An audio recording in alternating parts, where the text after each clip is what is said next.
दोस्तों नमस्कार। होम्योपैथी की जय, होम्योपैथी फार्मेसी की जय। मैं होम्योपैथी टीचर फार्मेसी पढ़ाता हूँ आप लोग को। मैं डॉक्टर प्रोफेसर सीपी वर्मा आज होम्योपैथी दवाओं के बारे में कैसे खाया जाता है इस पे बताना चाहूँगा। इसके बारे में क्लियर का डायरेक्शन हमारे मास्टर्स का दिया हुआ है। As homeopathy bears speciality and originality in field of medicine, its routes and mode of administration also bear ये स्पेशलिटी। एकदम कंफर्म बात है कैसे हमको खाना है। देखिए, हम लोग होम्योपैथी दवाओं को खाने का रूट क्या क्या है। एक तो हम लोग ओरल रूट से खाते हैं कोई भी दवा को, और एक और रास्ता है ऑल्फेक्शन, नाक में टानना। ये भी एक रास्ता है होम्योपैथी दवाओं का। और स्किन में लगा करके भी हम लोग होम्योपैथी दवा को खाते हैं।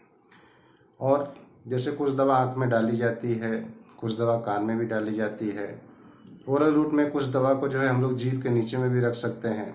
ओरल रूट में हम लोग का एक और है, जैसे कुछ दवाओं को गार्गल करने के रूप में, जैसे गले में दर्द हो तो फाइटोलेका का मदर टिंचर पानी में दे करके गार्गल करना, या वो भी एक ओरल रूट में आता है। ऑल्फेक्शन में क्या है कि जो दवाओं को हम लोग नाक के माध्यम से एक्ट ऑफ स्मेलिंग उसको हम टानते हैं, उसमें जो है कि वो होम्योपैथी में हम लोग का आता है। तो अब ऑल्फेक्शन के लिए भी एक अच्छी तरीका है कि जो हमको दवा देनी है, तो जो दवा हम खाते हैं उसी दवा को हम लोग नाक में भी जो है टान सकते हैं। कैसे टानते हैं ये देखना है। उस दवा को गोली वाली दवा को हम लोग पहले मॉइस्चन कर लेते हैं। मॉइस्चन करने के बाद उसको शीशी में ले लेते हैं और नाक के पास ले जा करके ऐसे हम लोग टान लेते हैं। तो दवा का एक्शन ऑल्फेक्शन के माध्यम से 100% होता है, एकदम श्योर शॉट है। लेकिन इसकी लोग थोड़ा व्यवहार कम है, प्रचलित कम है, लेकिन ये जानना चाहिए कि ये ऐसा होता है। और मान लो सर्दी हो रखी है तो थोड़ा दिक्कत है, वैसी स्थिति में हम लोग उसको ओरल रूट से ही खा लेते हैं। लेकिन नाक यदि खुली हो, एक नाक में लें फिर दूसरी नाक में भी ले सकते हैं, ज़रूरत के अनुसार, सीवियरिटी के अनुसार हम लोगों को लेना है।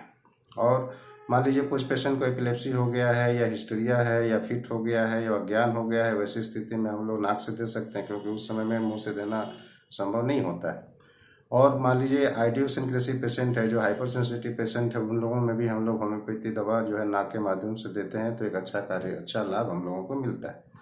कुछ दवा हम लोग स्किन के माध्यम से देते हैं कि दवा को लिया, लोशन बनाया, लिनीमेंट बना लिया, या गर्म पानी में दे करके उस जगह को मान लीजिए स्किन के सरफेस पे या ज्वाइंट पे उसमें हम लोग लगाते हैं। या बाहर से भी जैसे स्किन डिजीज मस वगैरह में लगाने का नियम है, थूजा का मदर टिंचर आप लोग जानते हैं, लगाया जाता है मस पे। तो ये एक ठो देने का तरीका है। आँख में जैसे यूफ्रासिया का आई ड्रॉप है जो हम लोग आँख में डालते हैं, या सिनारिया मेरिटेमा बहुत ही नाम किया हुआ होम्योपैथी की दवा है, जिसकी वजह से आंखों में छानी वगैरह नहीं पड़ती, आंखों की रोशनी बरकरार रखती है। या रूटा जैसे दवा आंखों में चोट लग जाए, तो ये सब दवा हम लोग बाहरी एक्सटर्नल में लगाते हैं। मूल ऑयल जैसे कान में दिया जाता है, तो ये एक्सटर्नल एप्लीकेशन का तरीका होम्योपैथी में है। तो इंजेक्शन देने का भी तरीका होम्योपैथी में है, यूरेथ्रल इंजेक्शन है, रेक्टल इंजेक्शन है, वगैरह वगैरह है। तो वो एक्सटर्नल एप्लीकेशन में भी हम लोग पढ़े थे कि कैसे लिनमेंट बनाना है, कैसे ये करना है। इन बातों को आप लोगों को जाननी चाहिए।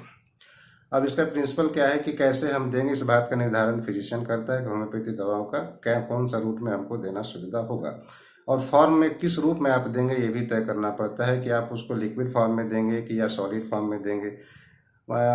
तो लिक्विड फॉर्म में क्या है कि दवा को पहले घोल लेते हैं, उसके बाद 2 चम्मच 1 चम्मच जैसे है वैसे देते हैं। या 50 मिलीसिमल में एक पूरा होम्योपैथी में डायरेक्शन है कि पहले एक गोली को लो, उसको पानी में 100 ml में घोलो, फिर उसमें 2-4 बूंद आरएस डाल दो, फिर 1 चम्मच पेशेंट को पिलाओ एक सेंसिटिविटी के अनुसार। यदि ज़्यादा सेंसिटिव पेशेंट है, ज़्यादा higher the susceptibility, higher the sensitivity वाली बात हो जाती है, ससेप्टिबिलिटी हायर द डोज हो जाती है। जितना ससेप्टिबल है उतना हायर डोज दे सकते हैं।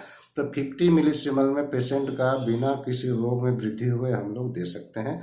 तो ये फॉर्म्स है कि हम कैसे उसको लिक्विड फॉर्म में दवा देंगे या हम उसको सॉलिड फॉर्म में दवा देंगे। तो ये तरीका, या तो 4 गोली सीधे खिला दीजिए तो सूखा रूप में हम लोग दे सकते हैं। डोज भी निर्भर करता है। एकदम जान लीजिए दोस्तों, इस बात को बहुत कम ही लोग समझना चाहते हैं कि अफोरिज्म 272 में हनीमैन साहब का क्लियर कट डायरेक्शन है। उन्होंने कहा है कि सिंगल सिंपल मेडिसिन देने की जरूरत है। उन्होंने क्या कहते हैं, in no case it is requisite to administer more than 1 single simple remedy substance to a patient. Single simple medicine देने के बारे में उन्होंने 272 अफोरिज्म में ऑर्गेनाइज ऑफ मेडिसिन में एकदम बोला हुआ है, कहीं कोई दो दवा नहीं। It is wrong to attempt to give complex means any patient. किसी भी कॉम्प्लेक्स दवा देने के बारे में एकदम सख्त मना है होम्योपैथी में। दो दवा हम लोग को नहीं देना है, सिंगल और सिंपल मेडिसिन ही देना चाहिए। स्मॉलर द डोज हमको देना चाहिए, कम मात्रा में देना है होम्योपैथिक रेमेडी, जिससे पेशेंट का कोई एग्रावेशन ना हो, पूरा का पूरी लाभ उसको मिले। तो ये होम्योपैथी का पूरा का डायरेक्शन है दोस्तों, इस बात को जानने की ज़रूरत है। अब जो है फिर बात होती है कि उसका रिपीटिशन कैसे करें, दवाओं के रिपीटिशन पे बात आ जाती है। तो रिपीटिशन में भी उनका डायरेक्शन दिया हुआ है कि perceptible and continued progress of improvement contradiction repetition. Aphorism 245 में कहा है जब भी प्रोग्रेस हो रहा हो तो रिपीट करने की जरूरत नहीं है।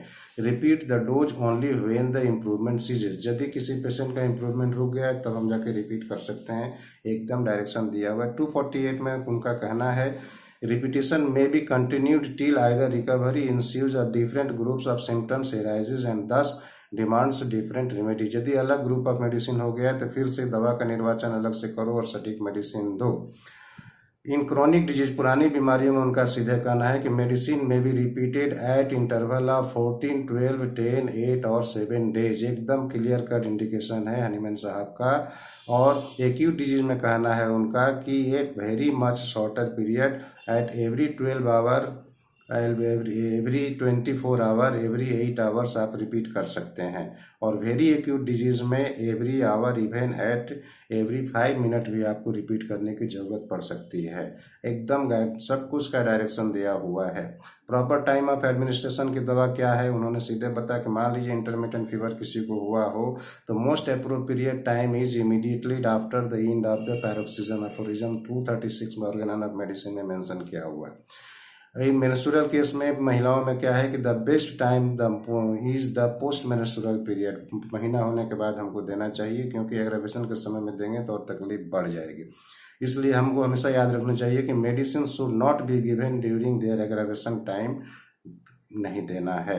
डाइट और रेजिमेन को हमको ध्यान देना है कि जब हम कोई दवा दे रहे हो तो nothing should be taken at least half an hour before and after taking homeopathy medicine. आधे घंटा पहले और बाद में कुछ ना दिखाने को तो अच्छा काम होगा।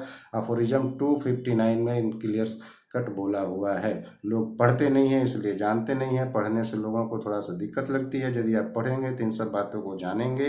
नो न्यू हैबिट और addiction should be indulge in during the taking of medicine. कोई नया हैबिट हमको करना नहीं चाहिए। ऐसा यदि हम करते हैं तो हम लोग होम्योपैथी को जो हाईएस्ट आइडियल ऑफ केयर जो हम लोग का डिमांड है, कम से कम समय में पेशेंट को हम लोग परमानेंट ठीक कर सकते हैं। तो दोस्तों ये रहा आज हल्का सा वीडियो। नमस्कार, धन्यवाद सुनने के लिए।